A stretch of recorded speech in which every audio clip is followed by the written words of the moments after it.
and walk to the beat.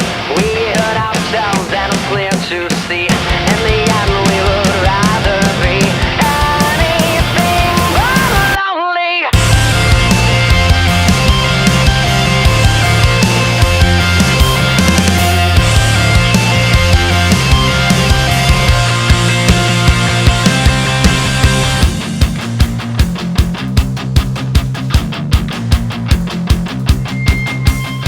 The beginning of Fivefold was me and Jesse, and we were just really young, and I played drums, he played guitar, and it was basically like that kind of cliche, like a couple of dudes getting together to jam, and we thought it was the coolest thing, even though like if you were listening outside of the room, it's just like a loud guitar and a lot of drums and just nothing, just noise. But basically, before Fivefold really started as Fivefold, that's how it started.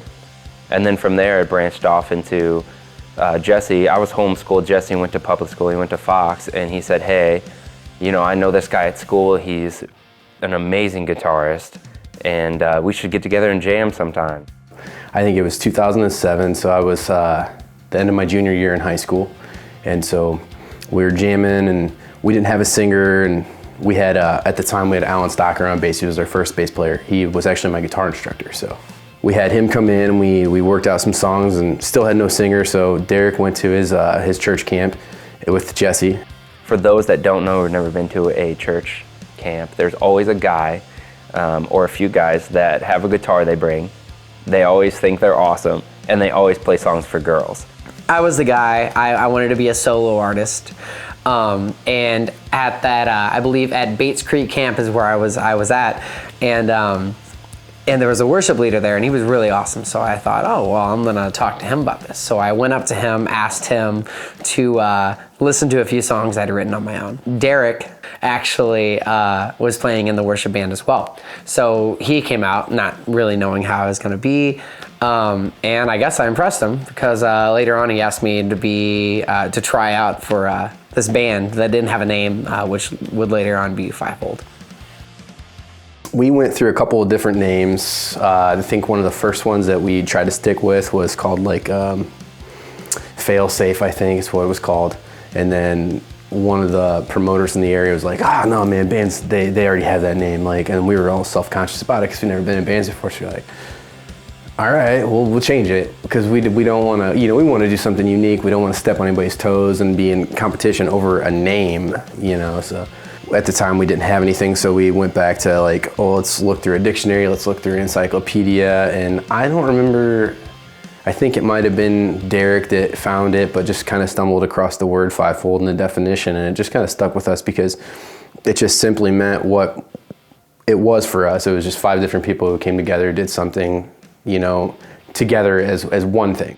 We were all kids, we really didn't know. We just wanted to make music that was really fun and that we enjoyed. And for me, I'd never been a part of something like that. So it was just really cool to be working with other musicians that were really passionate about what we did. Most of the time it was spent in Benny's parents' basement, writing music and drinking way too much caffeine. So we'd stay up all night writing song after song after song, and it was just a lot of fun. In my mind, we had 2 first shows. So our first show, number 1 for a band, was in a park, and it was in DuPont, Illinois. Everyone's families came out, and all the girlfriends came out and everything. And we didn't like dress like a band at all. Like we are all like dressing in like collared shirts and looking like in jeans and stuff like. And literally we just played in this pavilion, man. We'd all like, it was on the same level as the crowd, if you can even say a crowd. And we all just stood there and played these songs we written. We'd gone over how we do this, but like, I think only like a couple of us had ever actually played live anywhere. So I had no idea what I was doing. I was just standing there singing these songs, not really knowing what to do with my hands and just walking around in circles. I feel like from that moment we were hooked even. And I remember like a little while after that, there was a big venue in town called Pops that I didn't even think was a possibility for us to play. That's how like this venue was from me looking from the outside. And we got a show offer to play at Pops. And I even told the guy, Benny brought it to us, and I was like, I don't think we're ready. Like, we're not ready for this. And Benny was like, let's do it. Like, we'll be fine. And then we all agreed to do it. I think the first thing we had to listen back to was actually from that show, because at the time Pops was doing, like $10 and you get a live CD of your show, and we were like, oh sweet, man. We posted it on our MySpace page, and we didn't know what we were doing, man, at all. We had no clue.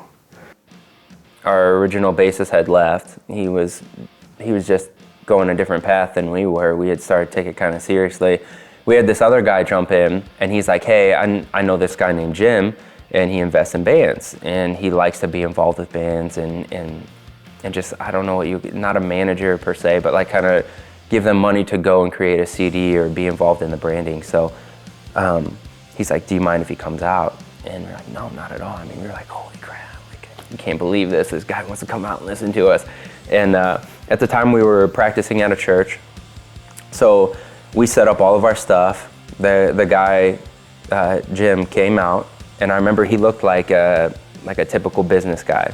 He walked in, he sat down in a chair, didn't say much. We met, we shook hands, didn't say much of anything. We played him a bunch of songs. I remember being like super nervous because I really wanted it to go well. And he was taking notes and stuff while we were playing, and it was nerve-wracking, man.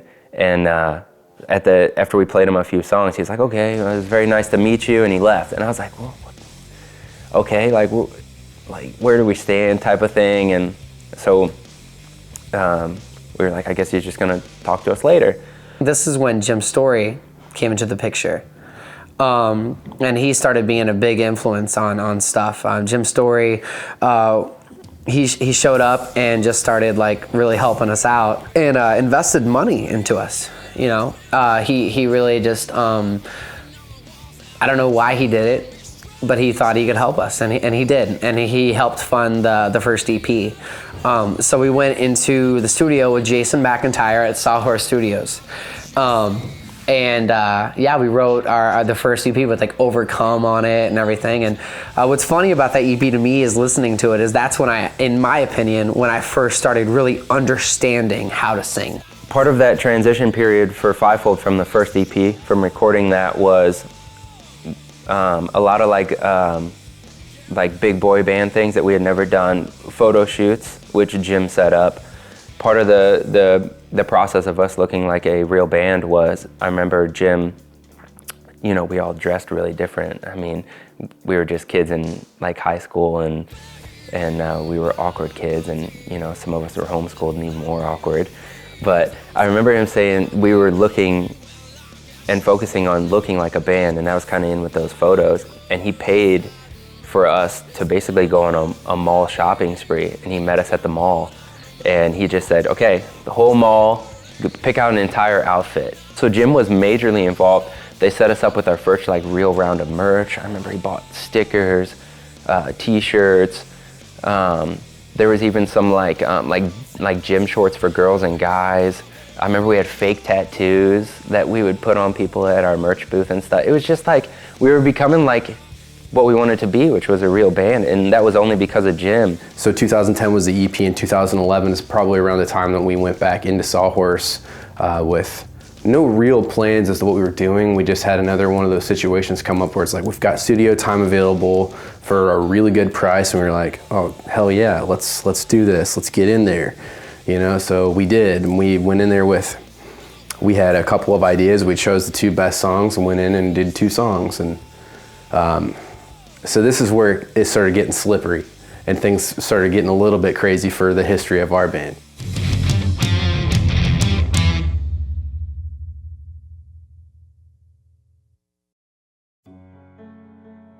We were in the studio, and we found out that Jim Story, the person who got us this real major hookup and a huge reason for everything that we had received as a band, we found out he had been diagnosed with a terminal illness, ALS. I remember all of us were pretty devastated by that, because at that time he'd become more of a father figure. And keeping in mind that this dude who started out from our first EP being this guy who we thought was gonna throw money to us, I mean, realistically, he's just gonna throw money at us and we're gonna have to return that monetary investment, to it being like he never asked for anything. He didn't ask for any money back. He didn't ask for any reimbursement. The only thing he asked that was if we ever made it really big and, you know, we got that kind of big payoff that we would remember him. And we ended up doing a trade-off. So the trade-off was that he would pay for us to go in and do a full album, and we would do yard work for him.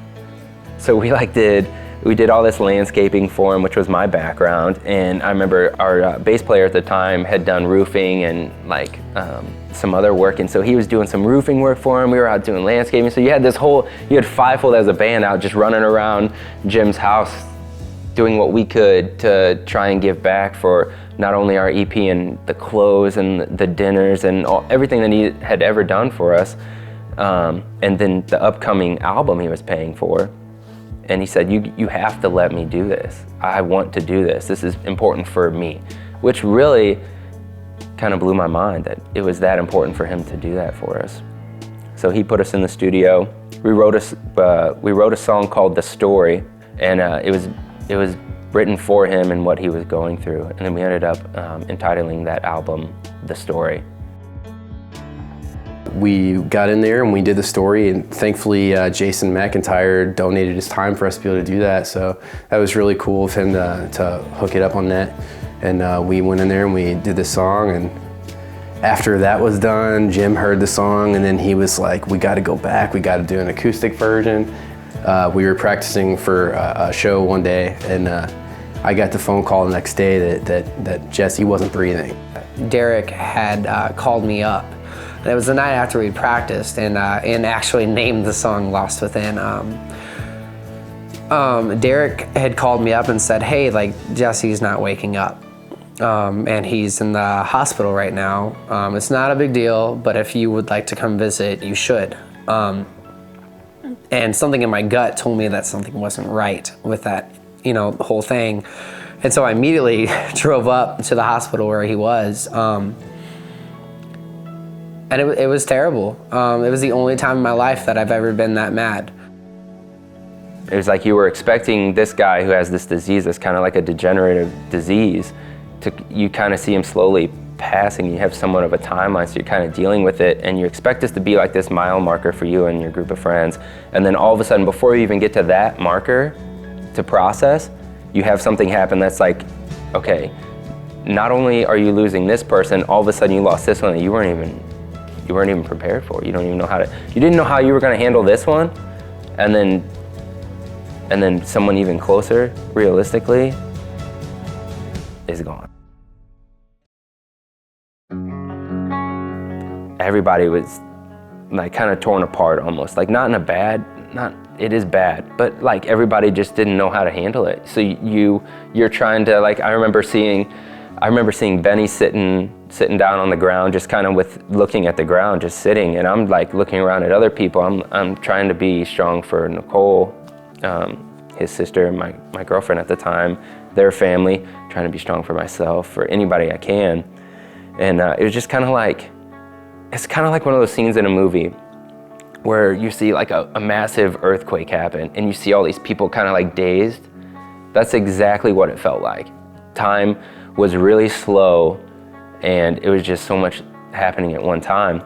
And we were about to have like one of our biggest shows ever. We were dealing with processing with someone who was so massively involved in our band, Jim, and then having somebody ripped out of our lives like that for no reason at all. Nobody was thinking about, okay, well, how do we continue with Fivefold? Nobody was even thinking about that. It was, how do we continue with our lives? And that's the only way I can describe it, is like, you're in this bubble and everything's going so well, and then all of a sudden it's like breaks. It's different now. Everything's changed. Jim had, showed up, and he couldn't walk at this point. He had I think was in a wheelchair, or so he couldn't walk. But he refused to not walk down to see Jess one last time. So I was one of the people that helped him walk down there to the room where he was.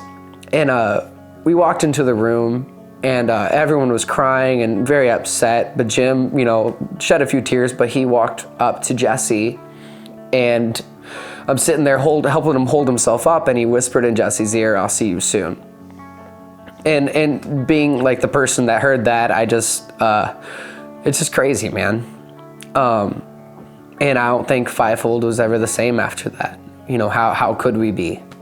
You know, dealing with something like Lou Gehrig's where, all right, there's an end, but it's coming, to there's an end and you didn't expect it. And there's no one to blame. There's no one to call out and to say, well, it was no one else's fault. It was no one's fault at all. We were kind of faced with a big decision that day. You know, what do we do here? You know, we started the band it was me and Jesse and Derek and Ryan. So it was pretty hard for us, but we said we're gonna do this. We're gonna do it for him. We're gonna do it because we believed that there was something bigger to what we were doing than just, I guess, being kids and, you know, like we're in it together. We said, well, we got to carry each other's weight. You know, he wouldn't want us to put it up. You know, he would want us to carry it on. The night before he passed, we had been playing and practicing at the warehouse, and someone had recorded part of Jesse playing. And so if you listen to Lost Within all the way through, you hear this outro music, and that's actually Jesse on the audio file that was taken. And so in that way, he got to be on every single song on the story.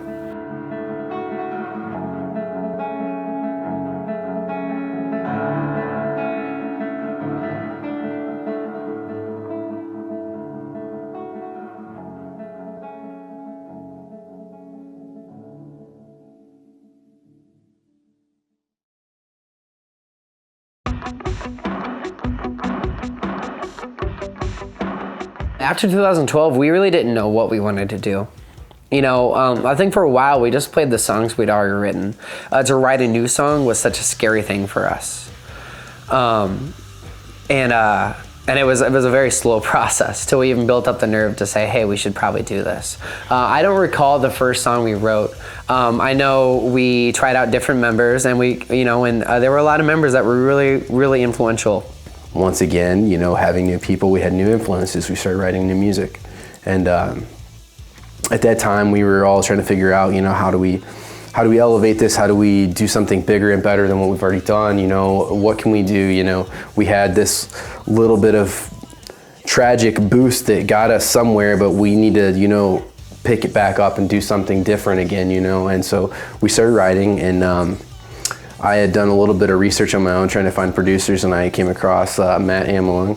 He's, you know, the guitarist in the band, and he is a wonderful recording engineer, great at mixing. And I heard this song by Wild Tiger, and I was blown away, man. It was so cool. And I was totally expecting to find somebody out of LA, and come to find out, no, this guy lives in St. Louis, man. I was like, you've got to be freaking kidding me, man. Like, of course we've got to go record with this guy. Matt gets a hold of me to record their single, says he heard of this band Wild Tiger that I recorded, and they really enjoyed it. So we linked up, and they came in to do Step Back, and we just hit it off right off the bat. Everyone's personality really clicked together, and it was just a great time. I remember it being a really super enjoyable experience, and it was just, we made a great song out of it. And I remember at that point, maybe even just a couple days later, Matt hits me up and is like, okay, I think we've decided to do an entire EP now instead of doing this one song, because it was just great. At the time, we had a guy named Ryan Pauk playing bass, and he was really stoked on it, and he was like, dude, we didn't have much money at the time, and he's like, I want to pay for us to do an EP.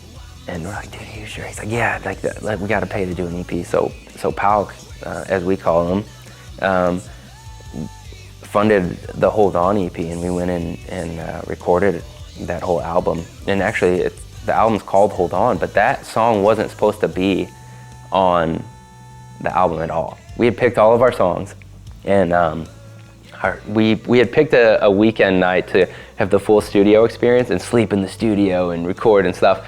And we had got done tracking some stuff, and Benny was out in the live room in the kitchen, and it's like a multi-purpose room, and he was playing this acoustic, and him and Ryan were kind of going back and forth, and Ameling had heard it and was like, dude, like this would be sweet, and got to put it on there. And Hold On, the song, was written while we were recording Hold On ended up being like the title track and all that stuff, because we felt like it was where we were at the time. Like it was the most personal we could be. After the Hold On EP, that's really when we realized that something was happening. Our fan base had really grown like triple. You know, I mean, we had people from other countries hitting us up and saying that, you know, we meant a lot to them. Yeah, we played a bunch of shows. We opened up for Red Jumpsuit Apparatus. We opened up for The Offspring. I mean, that was back in the day, but yeah, we opened up for The Offspring, Buck Cherry, Switchfoot, Sick Puppies. We opened up for so many bands, you know, which was an amazing experience for us. We went on some pretty amazing out-of-town trips that just created so many memories. Over the next course of, I would say a couple more months, I'm paying attention to the band, and they're kind of having problems with just a series of guitar players staying in the band for whatever reason. And I get this point whenever I'm producing or I just work with a band that I get kind of irritated when somebody in the band holds them up from, you know, doing whatever they're gonna do. And in this point, I just kind of sat on it for a little while, but I thought, man, that would be a good fit for me as a guitar player. We were all just having these conversations like, if Matt wants to join the band, like, we're just gonna make it work. Like, whatever, we're gonna make it work. This dude is too good to not be in the band. So we, I feel like we almost had to woo him. We brought him out to Derek, so we had like a bro night, and we all just like, I think had barbecue and got drunk and hung out, and we were like, yeah, dude, let's do this. So let's be in a band. We were excited about it because it was over the course of a couple of years, we got to know him pretty well after Hold On. So we had joined the band, and I remember it's pretty nonchalant, like he kind of brought it up, like, let's record an album, let's record another album, and that's what he does, record music, so we were excited about it.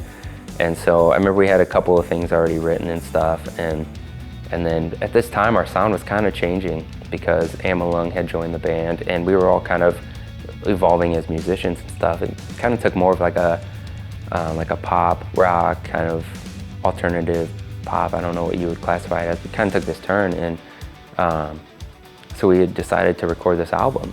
It was cool, man. It was really, really fun. We spent a lot of time on them. We did some unique things with the songs that we hadn't done before, trying to do something a little bit more transcendent, a little bit poppier and stuff like that. And it turned out pretty cool, man. And fun experience having Amalung on board doing all that stuff, and he hustled it out, man. I tell you, he was like working on crazy deadlines to get all of his other work done on top of it, and I think he must have had to have put our record before everybody else's. Like, there's no possible way he was gonna get it done. I'm sure there was probably other bands mad at him at the time, because I mean, like, that dude does everybody in St. Louis, and you know, like, they're all knocking on his door, like, hey man, where's my mixes? And he's like, sorry dude, I just recorded and released a record for my band because we're way tight. You know, we were talking about the what Open Letter, you know, why did we call it Open Letter? It's because it was an open letter to this Fivefold family that we had created about how we felt.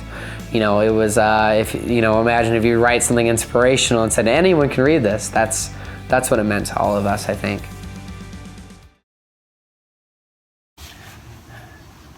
Hey guys, so this is Fivefold, and we have a, what would you call it? Announcement for you guys. This is not a joke. We're not playing when we say this. We've done a lot of great things in this band. We've met amazing people that have encompassed our lives. We've visited Niagara Falls. We've opened up for bands that we've all looked up for, you know, for all our lives. But 10 years into this, and as a group, we've decided that we are wrapping it up as a band. After Open Letter, we'd seen a lot of growth, and we were kind of rising, but we'd kind of hit this plateau of success from the band, and it was something that I had felt for a while, like, but it's you put like 10 years into a band, it's not a decision you take lightly, and I just kind of seemed like this plateau for us, and it wasn't like any other plateau, because a lot of bands, throughout your career and trying to make it, you hit these little bumps and then you find that next step. And this wasn't like that. It was kind of like, I feel like this is going to be it. And it took me over a year to come to terms with that. It was a lot of thought and just like kind of going back and forth with myself on whether this was the feeling I was having was legitimate. We wrote so much about like dealing with things and everything, and, you know, probably too much. Like it's kind of something we fell into, but it was what it was supposed to be. That's what we were supposed to do. And because of that, these people are kind of keeping that torch going, even though the band's not carrying that torch anymore. Everybody else that had an effect is keeping it going. So the legacy of it is just love hard and try and be the best person that you can be and enjoy life and you know, just whatever you're going through, there's something out there that'll help you through it. And hopefully that's our music at some point in time. We always had a good motto, 10 or 10,000, and for us what that meant was that it didn't matter how many people came out to see you. You want to give everything you've got. You want to play it like your last show. You want to, you know, put your biggest effort into it. We all have this symbol right here. Basically, it just means like no matter what you're gonna do, you work till you're tired, you know, and then you're gonna play even when you hurt, and you're gonna love hard no matter what. I think Fivefold's legacy is that of a band that truly wore our hearts on our sleeves, and we're always there for any of our fans, any way that we could help them. And I think we made music that kicked ass.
Thank you, and thank you for being a part of the Fivefold family.